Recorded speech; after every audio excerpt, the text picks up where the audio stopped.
boa tarde. Obrigada a você que nos assiste do Brasil, de fora do Brasil, de qualquer lugar do mundo. Muito obrigada pelo seu carinho e pela sua audiência. É sempre um prazer ter você aqui com a gente e uma alegria poder entrar aí na sua casa. Hoje no programa a gente vai falar sobre saúde mental em tempos de rede social. A gente fala sobre esse assunto com a doutora Triana Portal, que já está aqui para bater papo com a gente, é psicóloga clínica e esclarece as nossas dúvidas sobre o tema.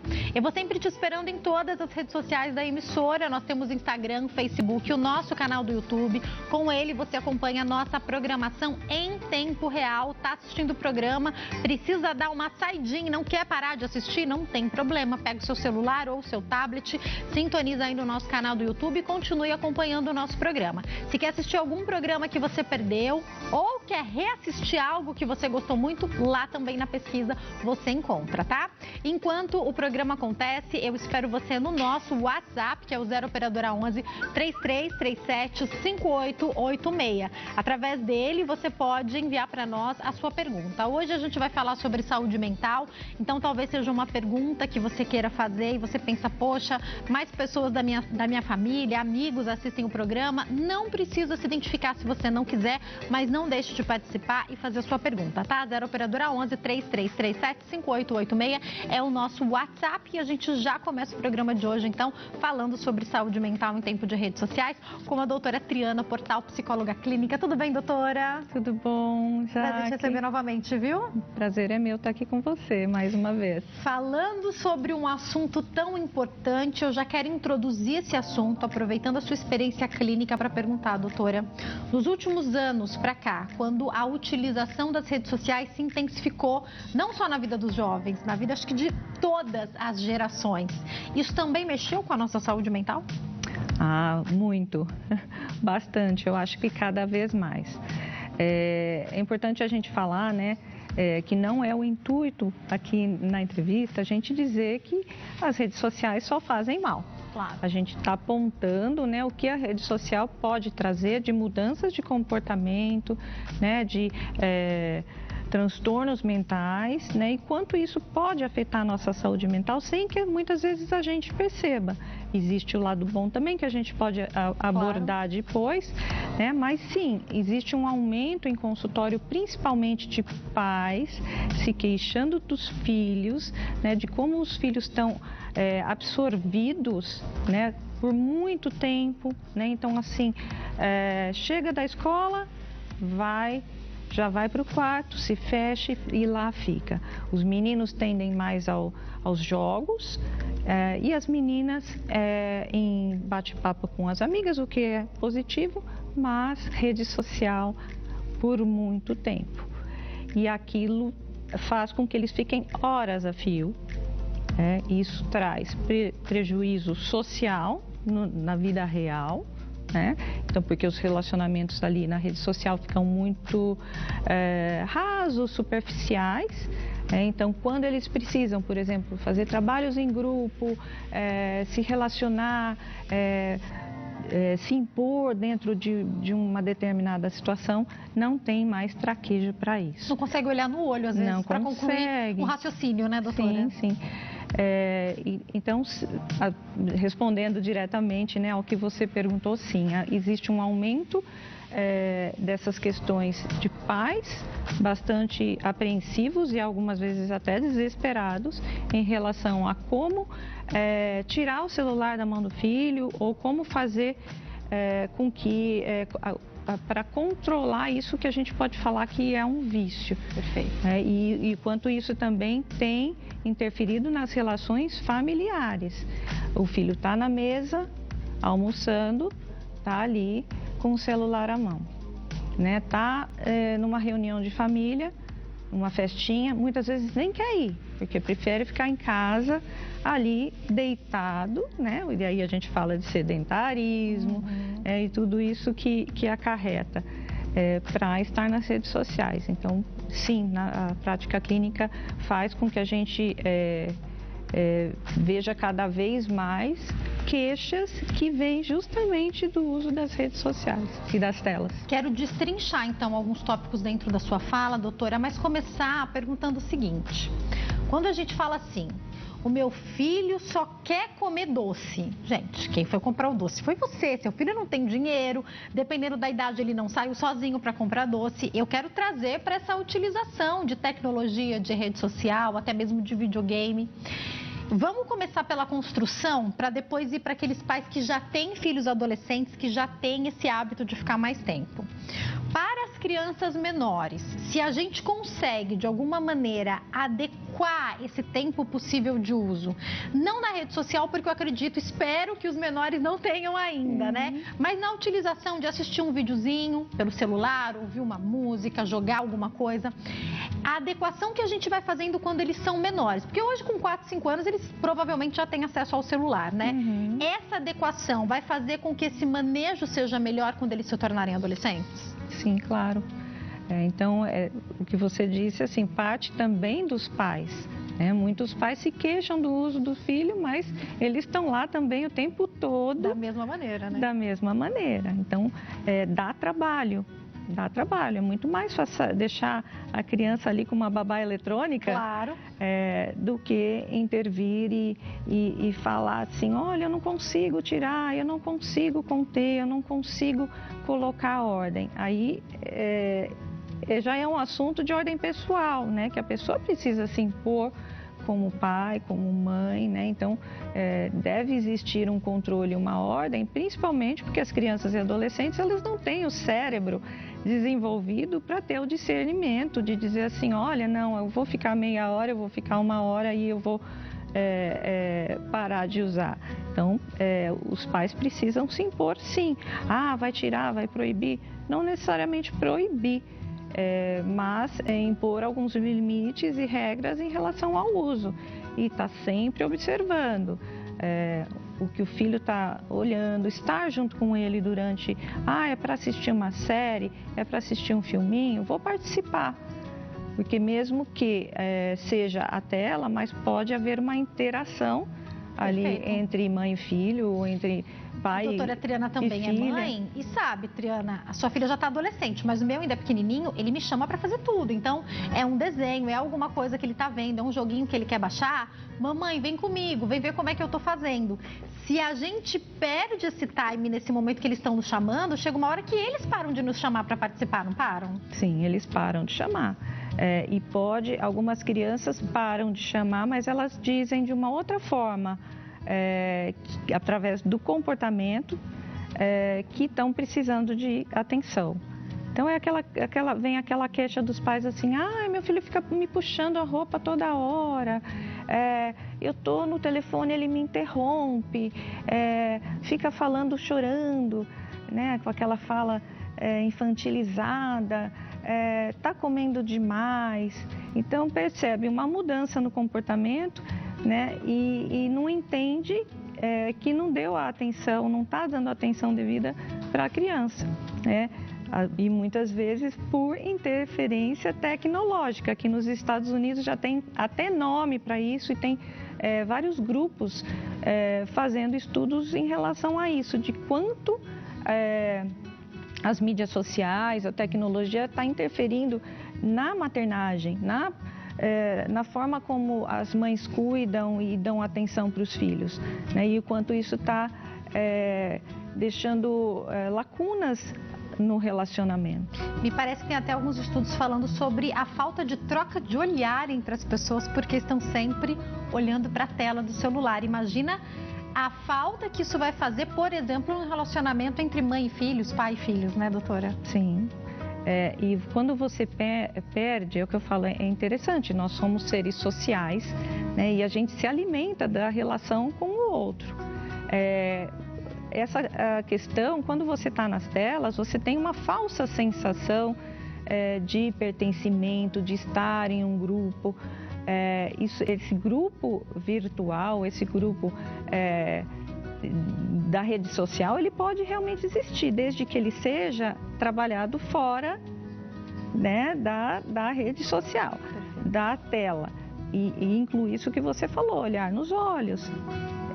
Tem pessoas que hoje em dia não conseguem, né? Que se você olhar diretamente nos olhos, a pessoa olha para baixo, olha para o lado, porque perdeu esse treino.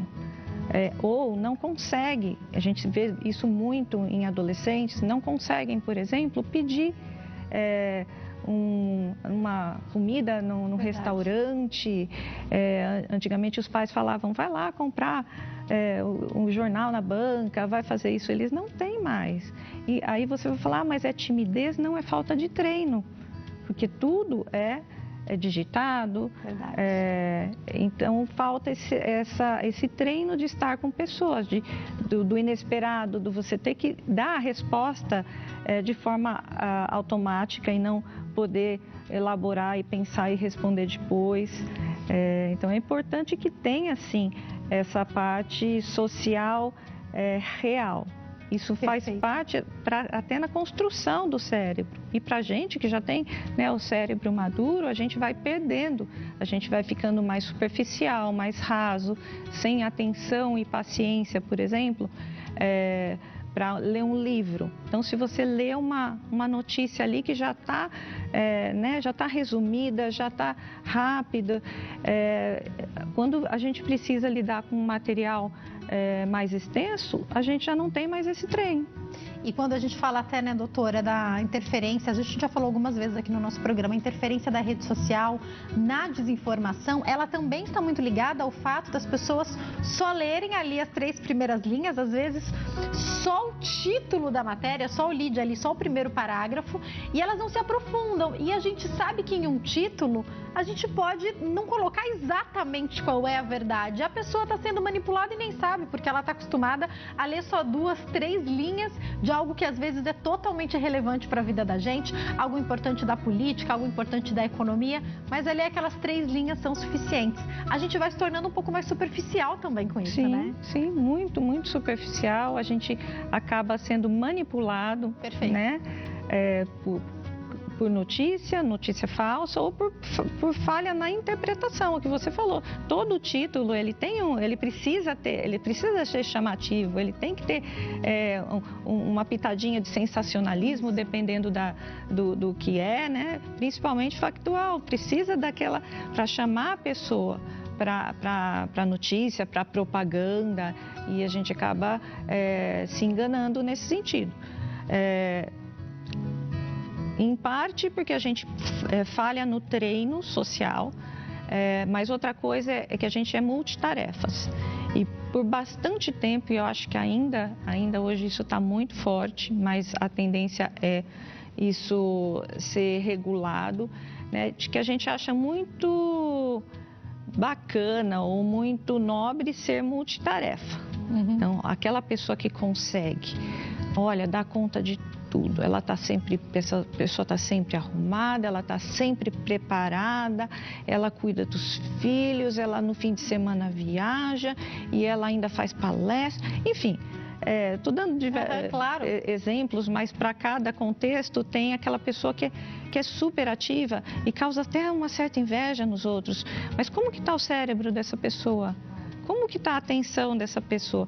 A pessoa vai se vendo envolvida cada vez mais e a hora que se você for conversar, essa pessoa já está com problemas de memória, com problemas de atenção, de foco, vem burnout, estresse, depressão, tudo isso que a gente fala, né? E eu falo bastante sobre transtornos e psicopatologia, e aí a gente não busca de onde isso vem. E é do dia a dia, é da forma como a gente coloca a vida, né? Eu, após a pandemia, me dei conta que vivia dessa forma.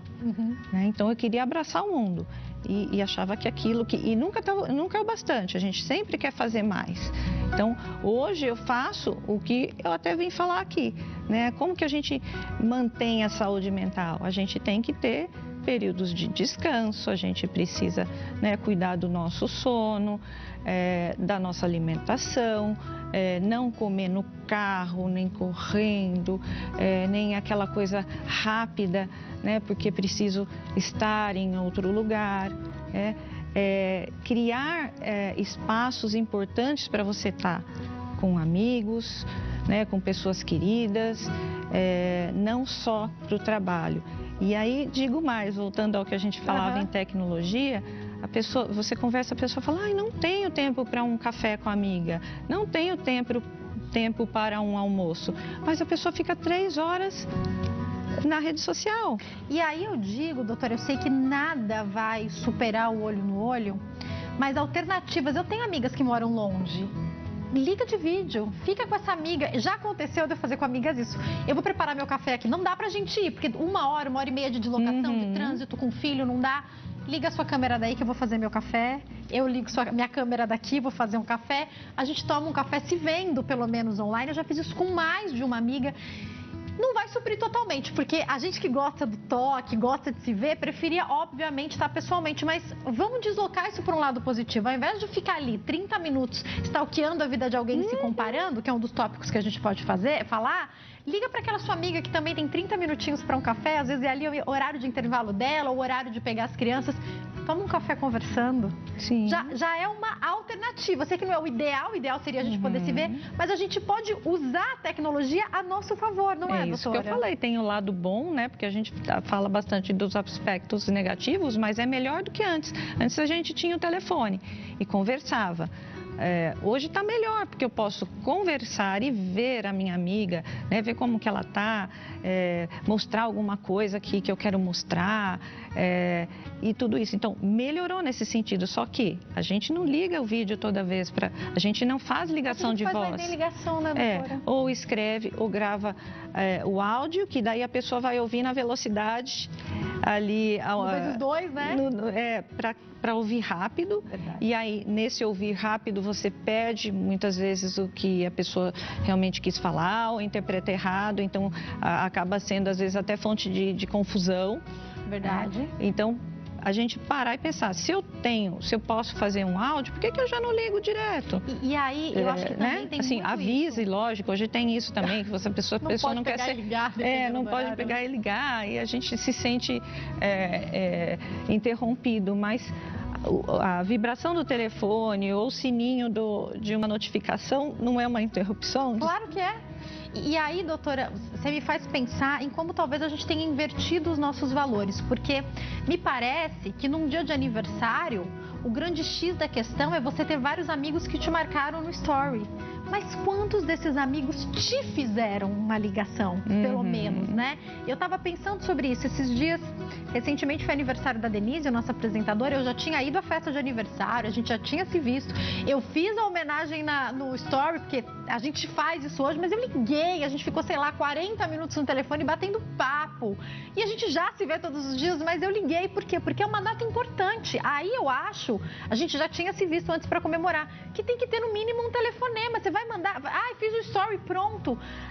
A gente se perde nisso de, fiz pela rede social, tá pago, né, doutora? Sim. Isso aí envolve preguiça. Eu vou ligar, vai ter que falar, isso toma tempo, envolve preguiça, mesmo quando a gente gosta. Verdade. Porque eu confesso que eu já fiz isso. Todos nós. Com pessoas que eu gosto também, muito. Claro. Então a gente fica preguiçoso, né? A gente fica superficial quando você manda lá, às vezes já tem até pronto, você põe ali feliz, já vem a frase inteira, já vem os emojis ali para te facilitar até teclar, né? Aquilo. Quando fica muito mais rico se você pode... E existe um julgamento também. Então você conversou com a Denise ao telefone, você esteve no aniversário dela, mas suponhamos que você não tenha feito lá um post.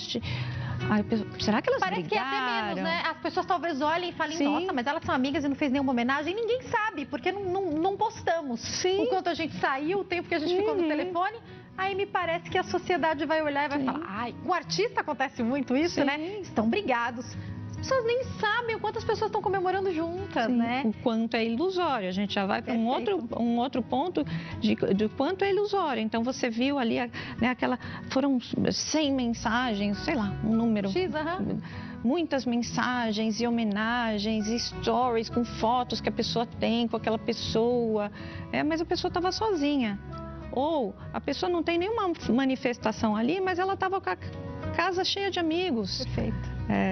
E a gente se baseia naquilo que você está vendo ali, que é editado para você ver. E quem não edita, fica de fora e pode, né, ser tido como aquela pessoa que foi esquecida, está sozinha e está tudo errado. Doutora, e aí nesse ponto também, aproveitando tudo que você falou até agora, a comparação, porque você citou uma coisa que eu acho importantíssima. Hoje tem gente que expõe a vida nas redes sociais, trabalha, entre aspas, né, ou talvez sem as aspas, porque é um trabalho com isso, e o outro está sempre se comparando. Então vamos pegar o exemplo clássico da mãe. Ela está vendo uma outra mãe ali, que trabalha fora, malha, come corretamente, cuida dos filhos e ainda consegue dar conta das redes sociais e está sempre impecável. Você olha aquilo e fala, mas como? Ela tem a mesma idade ou tem filhos com a mesma idade que eu e ela consegue dar conta de tudo? E eu tô aqui destruída, porque tem dia que a gente não vai dar conta de tudo. Essa comparação, eu dei de um exemplo, mas pode ser de qualquer outra coisa que a gente vê nas redes sociais, é prejudicial para a nossa saúde mental? Muito prejudicial. Porque veja você né, uma pessoa muito ativa, faz bastante coisa, você observa aquilo e você fala, nossa, né? Então eu sou fraca, eu não tenho energia. Sou desleixada, sou preguiçosa. Sou preguiçosa, estou cansada, mas isso está errado, porque eu deveria fazer muito mais, porque se ela consegue, eu consigo também, né? E você fica buscando aquilo, e se a pessoa já está fragilizada por já tem um problema de autoestima, ou já está fragilizada por alguma questão, aí sim. A chance disso ser transformado, né, aos poucos uma depressão é enorme. Então são fatores de risco, né, para desenvolver aí. Doutora, a gente consegue imaginar, ou na sua experiência clínica, você trouxe os jovens aqui, a gente consegue saber quem é mais suscetível a problemas mentais, da saúde mental por conta da rede social? Se são de fato os jovens, ou pode acometer também adultos de maneira igual? Olha, os jovens, eles têm a questão de o cérebro não estar formado. Então, aos 21 anos, a gente tem a maturação do cérebro, principalmente da parte de conter os impulsos, né, de entender as convenções sociais. Então, por isso que o jovem ele é impulsivo, ele é transgressor, ele é inquieto, tudo isso por causa dessa área do cérebro, né, que não está completamente desenvolvida. O adulto maturado, ele teoricamente, ele teria mais autocontrole, mais noção, né, de que você está que aquilo é manipulado, que aquilo, né? Mas nem sempre, porque você pode, como eu disse, estar estressado, fragilizado, ou você já ter ali de base um transtorno mental que te predispõe, né? Então, se você é exposto a isso, você acaba tendo mais chance de desenvolver, seja o transtorno que for. Mas o adolescente, o jovem, a criança, ele é mais frágil. Ele é mais frágil, não só porque ele não tem tanta experiência, mas porque o cérebro dele ainda não está preparado. Doutora, vamos preparar para dar um recadinho. Queria que você explicasse para nós uma coisa que eu não sei nem se a gente começou já a abordar no outro programa, mas que é importante. Quando a gente fala das redes sociais, para a maioria delas você precisa ter uma idade, 16, 18 anos. Alguém burla isso. Se tem jovem com 10 anos, criança ainda, na minha opinião, né, ali numa pré-adolescência, que já tem rede social, alguém burlou o sistema. A gente não pode nem pôr a culpa na rede em si. A gente sabe que tem uma responsabilidade dos pais que deram um celular para uma criança dessa idade fazer o que quer, poder baixar lá o aplicativo e ainda entrar nele. Doutora, não é à toa que essas redes sociais têm uma idade mínima. Quando a gente escolhe burlar esse sistema e deixar com que os filhos mais jovens tenham redes sociais, o mínimo que a gente tem que fazer é supervisionar muito, né? Por favor, responde para mim que eu também preparo para dar um recadinho. Supervisionar bastante e parte do que você falou. É uma transgressão a uma regra que existe, né? Por estudos que dizem que aquilo não é um lugar próprio para criança, como tem em filmes, a faixa etária. Então, os pais já estão fazendo uma coisa errada e estão dando exemplo para o filho de que pode fazer uma coisa errada. Lá na frente, fica difícil depois dizer que o problema é com o filho e com a criança, né? Parte de casa. A gente já vai destrinchar mais esse assunto. Eu quero entender mais sobre a relação com a ansiedade, o estresse e as redes sociais no próximo bloco. E agora a gente volta para o nosso bate-papo com a doutora Triana Portal, psicóloga clínica, falando sobre saúde mental em tempos de redes sociais. E eu quero aproveitar alguns dos tópicos que o Kleber trouxe, doutora, e te perguntar o que a gente faz na vida profissional também interfere na nossa saúde mental, então? Sim, sim. E quando ele, eu já sabia desses dados e então a área da saúde é muito afetada, né? Cada profissional de saúde por sua especificidade. Então nós psicólogos a gente passa a maior parte do tempo ouvindo. Né? E as necessidades humanas básicas, né? A gente gosta de falar de si mesmo, a gente gosta de ter o apoio emocional de fora, essa interação. Quando você está numa posição, né, de ouvir e não falar, e ouvir e ter a responsabilidade de lidar com o problema do outro, né, uma escuta ativa, né, e eu preciso não só a carga que vem, né, de problemas, mas assim da sua responsabilidade em ajudar de alguma maneira a resolver ou a conduzir aquele caso, e isso, né, de forma sistemática todos os dias você acaba absorvendo. Somos humanos. Claro. Por isso a importância, né, de fomentar, preservar a sua saúde mental de formas como a gente fala.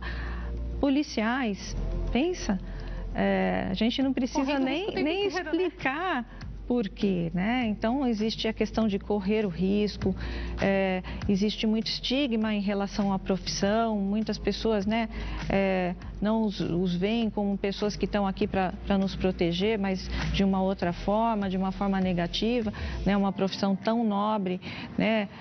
Muito pouco, ao meu ver, muito pouco remunerada pelo que eles fazem, deveriam ter uma remuneração muito melhor. Pouco valorizados também. Muito mais valorizados. Os professores também vivem numa época em que, né, os alunos não respeitam mais os professores. Correm risco de vida, inclusive. Correm risco de vida. Eles têm um monte de limitações na sua forma de ensinar. Então, o professor que, né, outrora foi uma profissão muito respeitada e muito nobre, hoje em dia está muito difícil. E, doutora, eu fico imaginando o telemarketing, porque quando você tem um problema com uma empresa, você não consegue falar com o dono dessa empresa. Quem está ali contratado no telemarketing é que vai ouvir, não tem jeito, inevitavelmente, a reclamação de todos que ligam. Isso fora a pressão das próprias empresas para com essas pessoas. Também não é uma profissão fácil, né, doutora? Sim, então a cobrança por metas, e essas pessoas são xingadas. Não é só ouvir reclamação, porque se todo mundo ligasse lá, né, com educação, já era meio caminho andado, né, com calma, com comunicação não violenta, mas a pessoa quando liga, ela já liga, né, brava, e ela quer uma resolução ali na hora, e muitas vezes não depende desse atendente. Então, vamos dizer assim, são sacos de pancadas. Verdade. Então, como que você vai, né, manter a saúde mental, como você vai segurar a sua autoestima, né, com uma coisa de tanta cobrança e pressão, mas essa questão de ser, né, de uma interação aí tóxica. Doutora, deixa eu avisar quem está nos assistindo que a gente fez um bate-papo inteiro sobre saúde mental com a doutora Triana da última vez que ela veio, e foi daí que a gente percebeu a falta de falar mais sobre a questão das redes sociais e trouxemos essa pauta para hoje. Para você que quer assistir a pauta completa, trazendo toda a introdução sobre saúde mental, você está vendo aí, ó, vai lá no nosso canal do YouTube e coloca nosso programa 31/5 de 2023. Foi o dia que esse programa foi ao ar. E daí você pode assistir também esse programa completo, que é como se fosse a primeira parte do bate-papo que a gente está fazendo hoje, tá? Então é só você ir lá no YouTube e fazer dessa maneira que você vai encontrar esse bate-papo que deu origem a esse assunto aqui que a gente está falando com a doutora Triana. Doutora, vamos falar um pouco, eu quero falar bastante ainda, se der tempo, sobre a questão da ansiedade, do estresse e como isso se liga com as redes sociais. Mas eu quero falar um pouco sobre algo que você estava falando comigo nos bastidores, que é conhecido como FOMO, que é uma sigla em inglês. O que é isso e como isso tem abalado as pessoas, doutora? Olha, a FOMO assim, eu não vou falar o nome em inglês porque não tem sentido aqui, mas se a gente fosse traduzir, seria o medo de estar de fora ou de ficar de fora. Que é o que acontece com as pessoas em relação, não só o medo, mas é aquela coisa de se sentir excluído, né? Já falei várias vezes, vou falar de novo, necessidade básica do ser humano pertencer a um grupo, uma sociedade, estar entre pessoas. Então, quando você chega, olha lá a rede social, aquela pessoa está lá naquela festa, ela foi convidada, ela conseguiu fazer alguma coisa e você está lá em casa, na sua casa, né, ali um domingo chato, que você não tem nada para fazer, um domingo chuvoso e você vê toda aquela maravilha, né, o que vai acontecer com você? Né, uma sensação de que você está fora do mundo, como se o mundo fosse lá dentro. Na verdade, você está vivendo o mundo real. Né? Então, é uma presença muito subjetiva dessas pessoas, mas a gente pega e entra na rede social como se tudo tivesse acontecido lá, como se lá fosse, né, a praça pública. O point é lá dentro. Exato, né? E aí você pensa, poxa, eu estou aqui isolada, né? Eu não estou vivendo a vida, né? Fui esquecida. Né? As amigas fizeram um café e não me chamaram. Você não sabe a circunstância das coisas, mas ou uma pessoa que estudou com você, que tem um trabalho correlato, a pessoa está se dando muito bem, está numa fase de ascensão e aí você fala, poxa, eu fiquei fora, o trem passou para mim. Então, essas comparações todas, né? E elas são constantes, você tem todos os dias essa a possibilidade de comparar, gera essa questão do FOMO, de estar de fora. E também com relação ao celular estar à sua mão para você poder checar o tempo todo. Tá. Então, você foi fazer um documento numa repartição pública e seu telefone precisa ficar preso lá na secretaria deles, algo assim. Né? Você vai fazer uma prova de vestibular, de um concurso, seja lá. Estar sem o telefone na mão por um determinado período de tempo gera em muitas pessoas que já estão com o uso abusivo do celular uma ansiedade imensa. O que está acontecendo? O que eu não fiquei sabendo? Quem que me chamou? Né? Que recados eu tenho para ver? Fora do mundo, né? Como de vez em quando dá um pane no WhatsApp, a gente fica um pouco desesperado, né, doutora? Sim, tá. Falou bem, estar fora do mundo. Então, a pessoa não consegue sossegar como um vício, né? Você precisa pegar o celular para ver o que está acontecendo, para não ficar de fora, né? Para não deixar de receber uma notificação, para conseguir controlar quantos likes você recebeu e quantas visualizações do teu vídeo. Doutora, vamos para alguns pontos importantes. Eu estou caminhando aí para os últimos 8 minutinhos, 7 minutinhos de bate-papo, para a gente poder ajudar quem está em casa. Eu quero começar com um tema que você já tinha aqui colocado para nós, que são tópicos importantes. Quais as problemáticas, quais os pontos que a gente tem que estar atento, que podem estar já demonstrando um excesso, uma necessidade de procurar ajuda psicológica com relação às redes sociais, doutora? Tem alguns sinais? Sim, por favor. Os sinais são semelhantes a um vício. Isso que a gente estava falando é um deles. A pessoa não consegue ficar sem o celular. A pessoa sai e leva aquelas baterias extras de medo de a bateria acabar e não ter bateria. A pessoa tem fiozinho e carregador na bolsa. Na bolsa, no carro? No carro, e mais o power bank, a bateria a mais. Então, assim, a pessoa está ali o tempo todo, ela precisa daquilo. né, de estar ali. A pessoa o tempo todo precisa fotografar e para mostrar.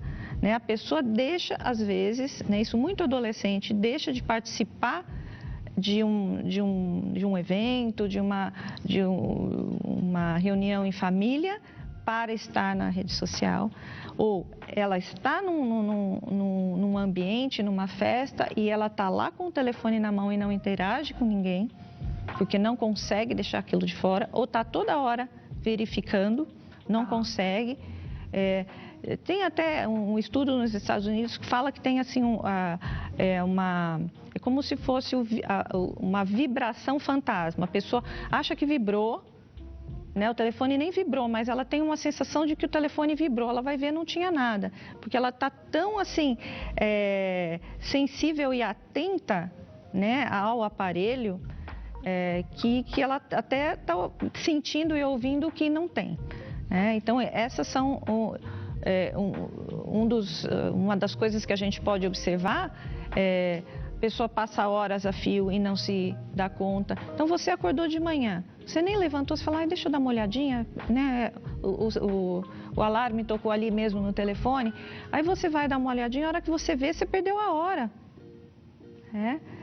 Então, isso também é um sinal. Poxa, né? Quanto tempo eu estou perdendo?